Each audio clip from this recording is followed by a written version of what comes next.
Halo teman-teman, perkenalkan nama aku Zahra, aku dari kelompok 7. Di sini aku akan memperkenalkan kalian semua dengan sejarah IPB. Teman-teman tahu nggak sih sejarah IPB itu ada apa aja? Yuk kita simak. Sebelumnya, teman-teman udah tahu belum sih IPB itu di mana? IPB itu terletak di Kabupaten Bogor, Provinsi Jawa Barat.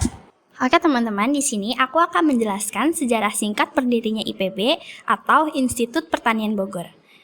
Institut Pertanian Bogor atau IPB didirikan pada 1 September tahun 1963.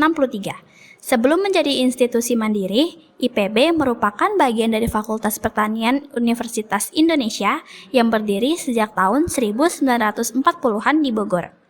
Awal mulanya, pada tahun 1940, pemerintah kolonial Belanda mendirikan Landbouw Hogeschool di Bogor yang merupakan cikal bakal IPB.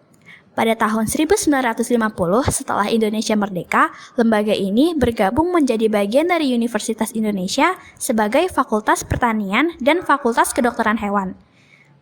Pada tahun 1963, pemerintah Indonesia memutuskan untuk memisahkan fakultas tersebut dari Universitas Indonesia dan mendirikan Institut Pertanian Bogor sebagai perguruan tinggi negeri yang mandiri, dengan fokus pada pengembangan ilmu pertanian, peternakan, kehutanan, dan kelautan. Seiring berjalannya waktu, IPB berkembang pesat dengan menambahkan berbagai fakultas dan program studi di luar bidang pertanian tradisional, termasuk ekonomi, teknologi, dan ilmu lingkungan. Pada tahun 2000, IPB menjadi perguruan tinggi negeri Badan Hukum atau PTNBH yang memberikan otonomi lebih besar dalam pengelolaan akademik dan administrasi. Hari ini, IPB dikenal sebagai salah satu universitas terkemuka di Indonesia dalam bidang pertanian, sains, dan teknologi. Oke teman-teman, selanjutnya di sini aku akan menjelaskan makna dari masing-masing elemen yang ada di logo Institut Pertanian Bogor. Yang pertama ini yang paling luar itu adalah logo berbentuk bundar. Artinya adalah ilmu pengetahuan tidak ada batasnya, selalu berkembang. Yang kedua adalah warna dasar biru, yaitu IPB termasuk kelompok ilmu pengetahuan dan teknologi. Nah, di bawah ini ada buku terbuka yang artinya adalah IPB merupakan sumber ilmu pengetahuan. Lalu di tengah ini adalah 5 ujung helai daun yang artinya jumlah fakultas pertama di IPB awal berdirinya. Nah, yang terakhir adalah 3 cabang yang timbul dari buku berujung pada 5 helai daun, yang artinya Tridharma Perguruan Tinggi yang dilaksanakan berdasarkan Pancasila. Halo semuanya, nama aku Zahra Putri Amelia. Kali ini aku mau ngejelasin tentang sejarah fakultas. Selanjutnya, aku mau ngejelasin tentang sejarah Fakultas Kedokteran Hewan.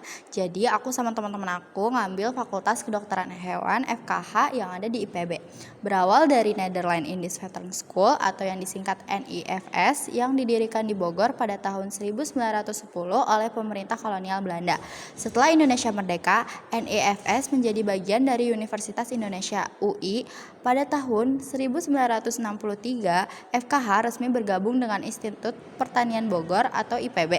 Saat IPB berdiri sebagai institut yang terpisah dari UI, sejak itu FKH IPB berkembang sebagai pusat pendidikan, penelitian, dan pengabdian masyarakat di bidang kedokteran hewan di Indonesia.